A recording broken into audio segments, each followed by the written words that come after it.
In this lesson, I'm going to explain how you use the Premiere Pro mixer to record audio. So to follow along, go to Working Files and Projects and go on down to 2003 Recording Audio. I'm going to use recording a narration as an example for how to record audio, and we're going to narrate this little bike ride here. And this is not an unusual workflow. Lots of times people lay down their video clips and then narrate them. But I think the better way to do things is to write your script and then edit your clips to the script. But this way is also just fine. So we're going to record audio and watch the video as we record the audio. Before we start recording audio, we need to set up a couple of things. And the first thing is, where are we going to store the audio files we make as we do our recordings? You'd think you would select that location inside Preferences, but it's a project-based thing. So you need to go to Project and go to Project Settings, Scratch Disks. Where are you storing things? And usually captured audio, which is the same as recorded audio, is stored in the same location as the project. But we're going to change that. We're going to go to the desktop, and we're going to select our Premiere Pro Exercise Files folder where we store stuff temporarily, and select that folder. Okay, click OK. Next order of business is to select which piece of hardware we're going to connect to Premiere Pro. You do that in Preferences, so go Edit or Premiere Pro Preferences, and then go to Audio Hardware.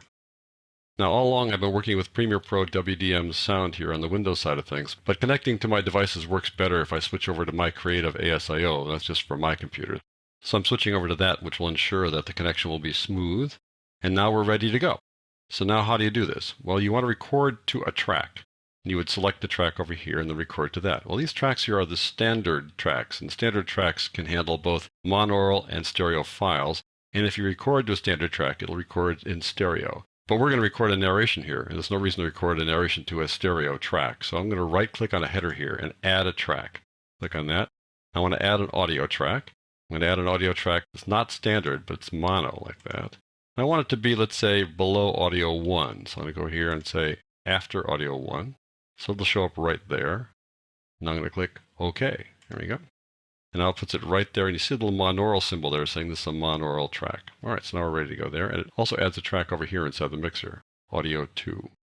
So we're going to record to audio 2, so we need to do a couple of things here. When you record to a track here, you need to enable it for recording. So you click on this little R button, that's to enable the track for recording, and now we're ready to record to that track. But I want to be able to see my levels, and so far I don't see them. The way you see your levels is to make a little change here in the panel menu. So go up to the panel menu, and go down here and click on this Meter Inputs Only. And now, there's my level.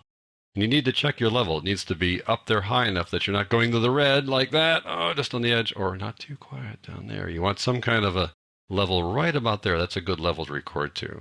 So do get that set up, and you may need to do this outside of Premiere. You need to do this in your audio settings on your own computer. So now that guy is ready to go. And the way you make your recording is that you click this little red button down here to get the recording set up. So you enable a track, any number of tracks. You can record to any number of tracks at once. And then you say, okay, now we're ready to record, but that's not going to start it yet. It's just going to blink there saying, okay, we're ready to go. And then you click this little play button. Now, if I were to do that now, I would get some horrible feedback. That's because the audio is going to go into the track and into the master track. And the master track basically is going to be heard by the system. And then it's going to record the master track as well. And so it'll be repeating this little loop that goes faster and faster. I'm going to start recording now to show you that that'll happen. I'll keep it brief, though, because it can get really annoying. Here we go. Ready? And now I'm recording. And there we go. It's getting worse and worse. So we'll stop. Okay, so we don't want that to happen. The way you stop that is by muting the track. So the audio won't come out of the track to the master track. The other thing is I don't want to record audio that's coming from other tracks. This track right now is playing through, and to avoid that, I can mute it, or I can simply solo this track. That means that everything else will be turned off if you got audio on the other tracks. Seems kind of odd to mute it and solo it at the same time, but this is a good way to get things set up. You're soloing the track to avoid hearing other tracks. You're muting it so you don't get feedback, and then the record button is ready to go. Now notice what happened when we recorded that first little awful feedback clip. It showed up down here, audio 2 it says. This is what happens when you record something. The clip that you make shows up down here, and then a link to it shows up here in the project panel, and then a file that you just created will show up inside that folder where you told it to go. Let me show you that. Here's the Premiere Pro Exercise Files folder, and there is that file we just made with that horrible feedback. That's where it's stored, and it'll be there permanently if you close down Premiere Pro and don't even save your project. If you remove the links, these files will still be there. So let's go back to Premiere Pro then. All right, so now we're ready to record. So I'm going to take the current time indicator back to the beginning. And you may be thinking, we've got this clip down here, and what's going to happen to that guy when we record on that track? Well, it's not going to go away permanently. We're just going to cover it up as if we dragged another clip there and replaced it. But it'll still be here inside the project panel, so all will not be lost if we record there. All right, now we're ready to go. I've got this guy enabled for recording. Got this little red button now turned on. It's blinking and saying we're ready to go.